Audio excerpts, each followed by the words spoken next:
Eu não sei se você já ouviu falar nessa história, mas dizem que toda pessoa tem uma fase esquerdista na vida. Não sei se é por causa de uma coisa de criança, não sei se é por causa da sociedade, da galera aí e tal, que sempre tem esse pensamento de que socialismo é massa, que isso e aquilo é muito bom. Mas eu, cara, tive essa fase. E eu tive essa fase, porque eu pareço assim, eu tive essa fase.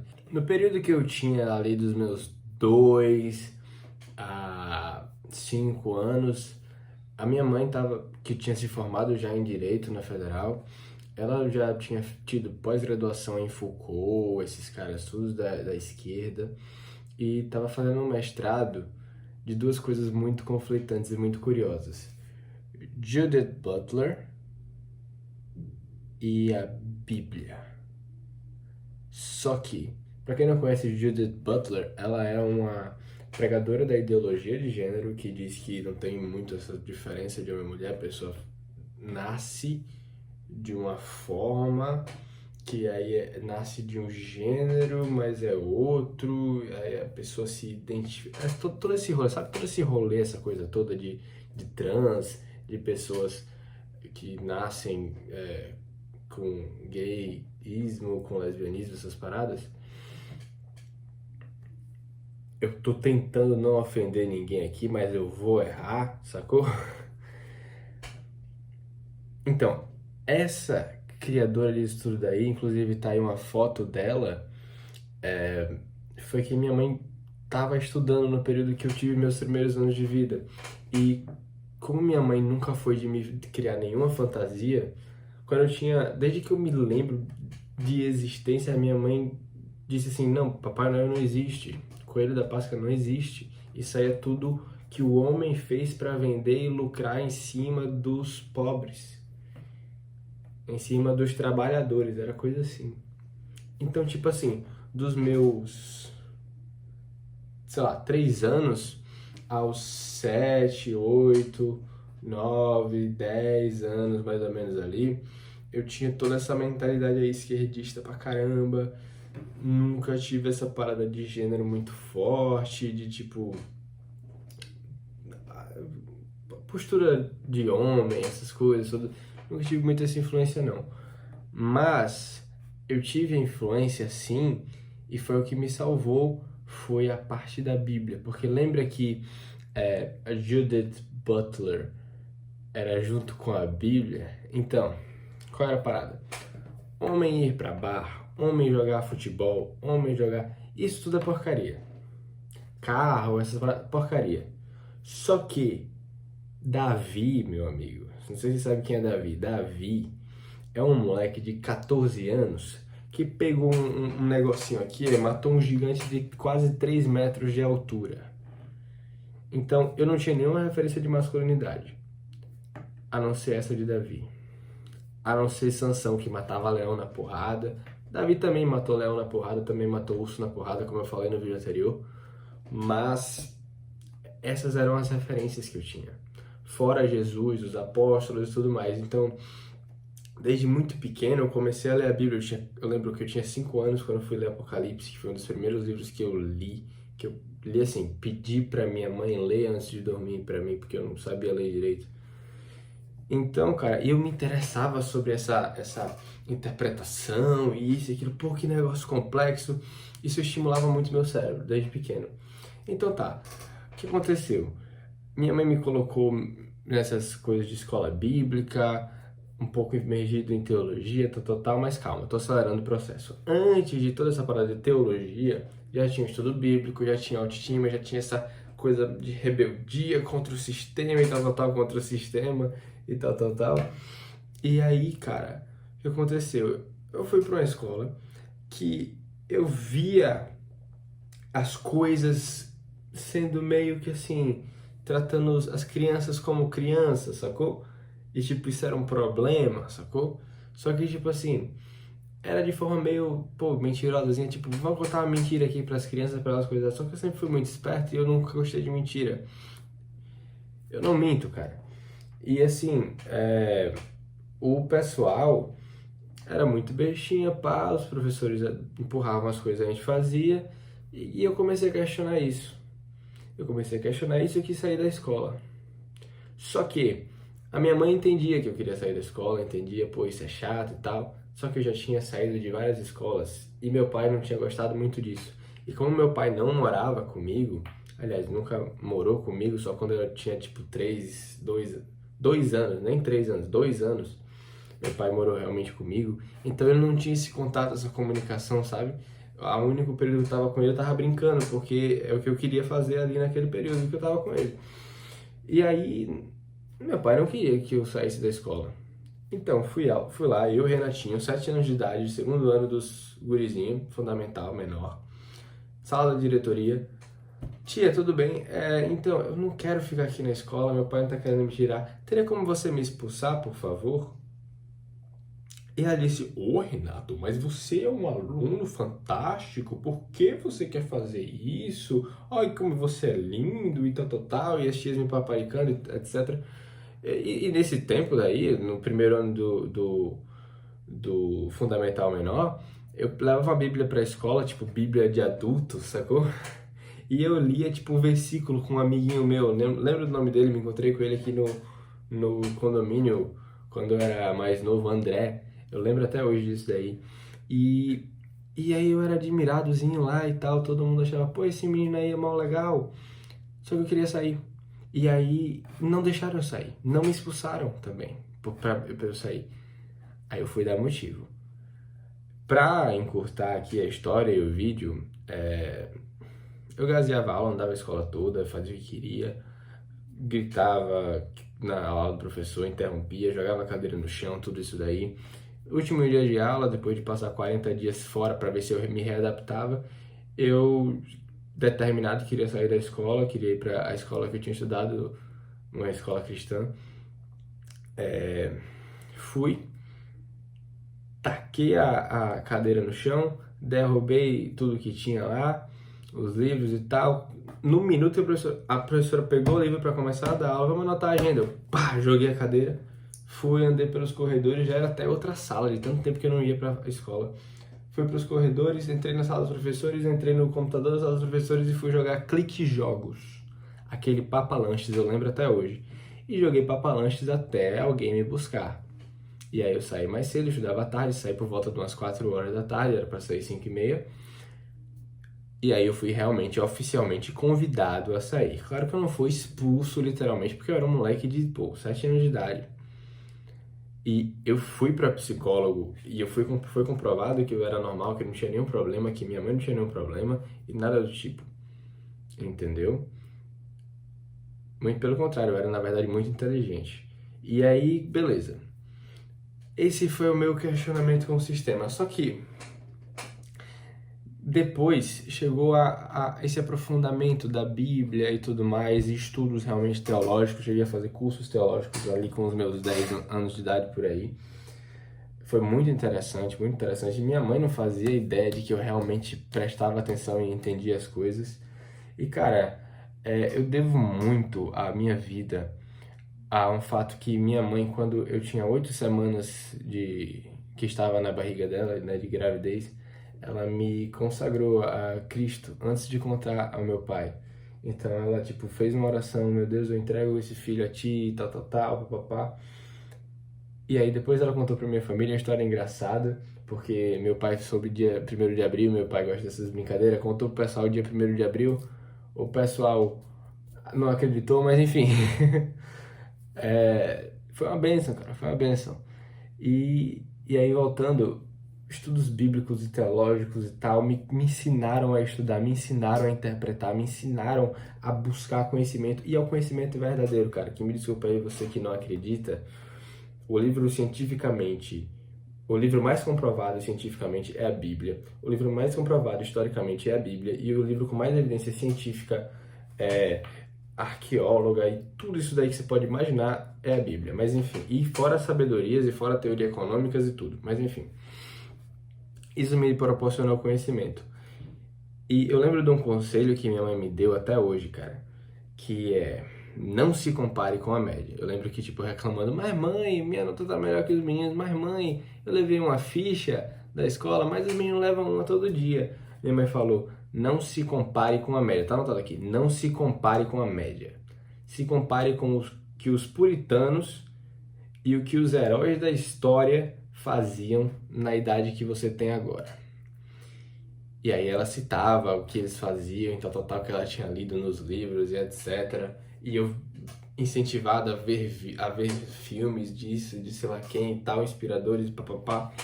Então, isso me salvou bastante, em grande parte. E, cara, também teve a parada lá do Justin Bieber, né, que... não vou cantar agora porque tá tarde, mas eu...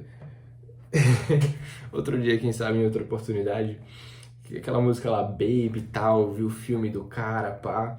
Pô, muito legal, me inspirou na música, graças a Deus, ó, eu toco teclado, eu toco violão, eu toco um pouquinho de bateria, eu toco carrom, eu canto.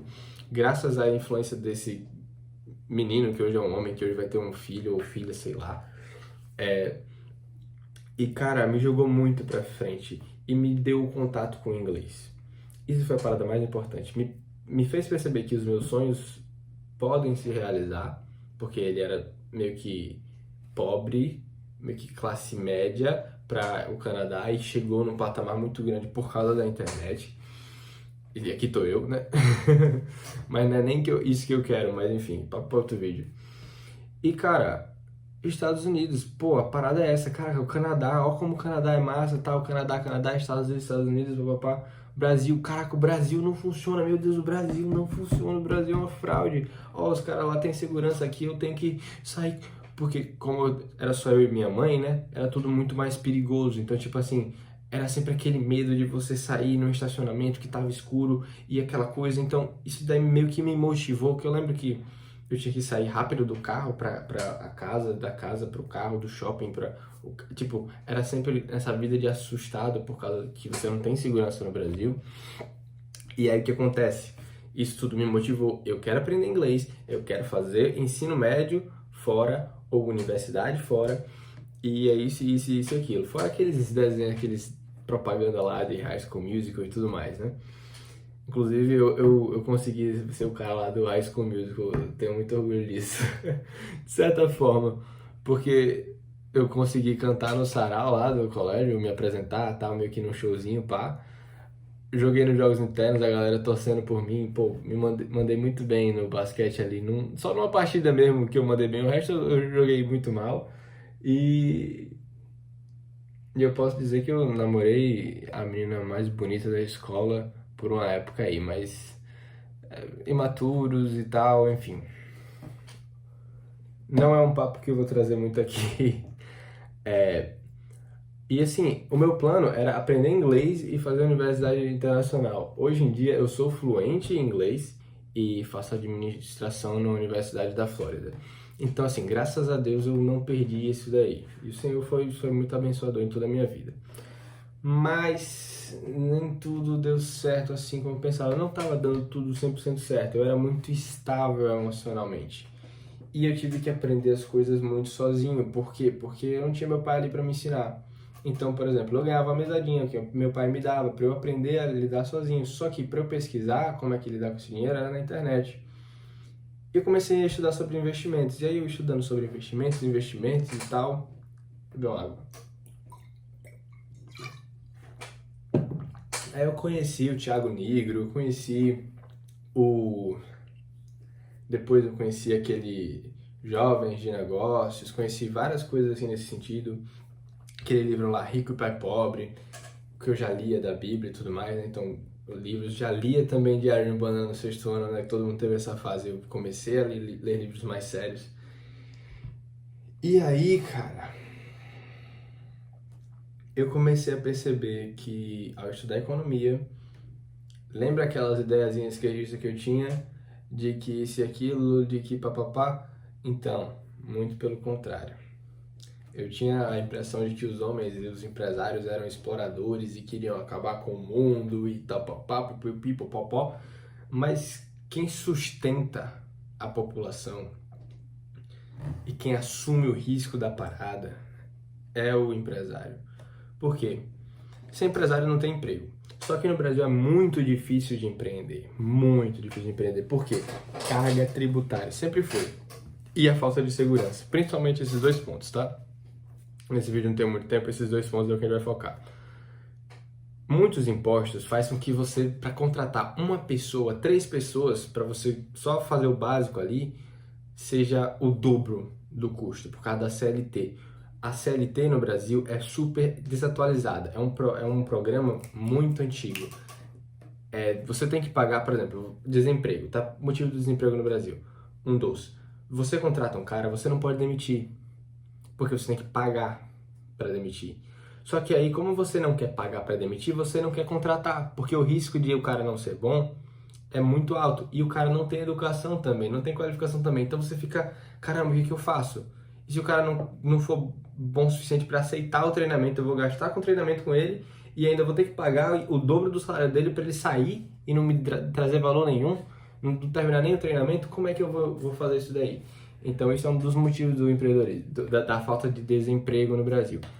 O outro motivo é a falta de empresas, porque se tivessem muitas empresas no mercado, pensa, muitos empregos deixariam o emprego o quê? Barato. Não é barato por causa dos impostos. Então, se o emprego fosse barato, você dar emprego a alguém fosse barato, valeria a pena empreender. Porque se eu trabalhar para alguém, eu vou ganhar pouco. Mas se eu abrir uma empresa, eu vou pagar pouco para o cara trabalhar para mim. Então, eu vou criar mais empresas, bem mais empresas, e aí vou equilibrar os dois lados. E aí vai aumentar aqui, por causa da competitividade do mercado, vai aumentar os salários do cara que é empregado, que vai aumentar o poder de compra de toda a população e vai surgir mais empresas e vai surgir mais e a gente vai crescer na economia. No Brasil isso não existe. Esqueça isso no Brasil, porque impostos, CLT e fora também a corrupção toda, porque para você abrir uma empresa, hoje você tem que passar perna em sei lá quem, tem que conhecer isso e aquilo, para você pegar um alvará em uma cidade, você tem que ter amiguinho aqui, amiguinho ali, o processo não anda, etc. Não tem segurança, você tem que abrir numa galeria ou em algum lugar muito seguro que tenha segurança, que tenha coisa e você não tem porte de arma liberado. Então, assim, tudo isso daí é um sistema ferrado. Ah, mas se todo mundo tiver arma, a gente não vai ter segurança. Quem dá segurança é o Estado.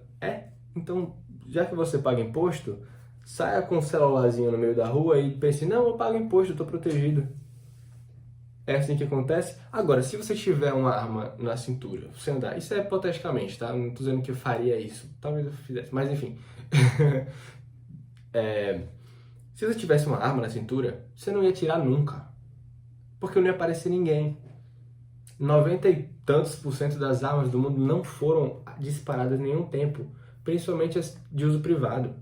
Entendeu? Mais para treinamento, coisa do tipo. Inclusive na polícia. Então, bora lá. A maioria dos policiais aí, boa parte dos policiais mal deram 2, 3 tiros na vida, tá ligado? Então, bora lá. Esse daí foi o plot que eu tive.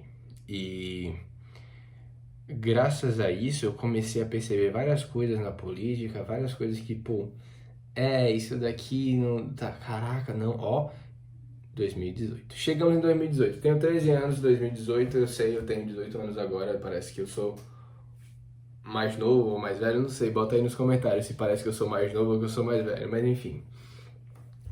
Em 2018 apoiei Bolsonaro, primeiro da minha família de direita, fui eu aos 13 anos.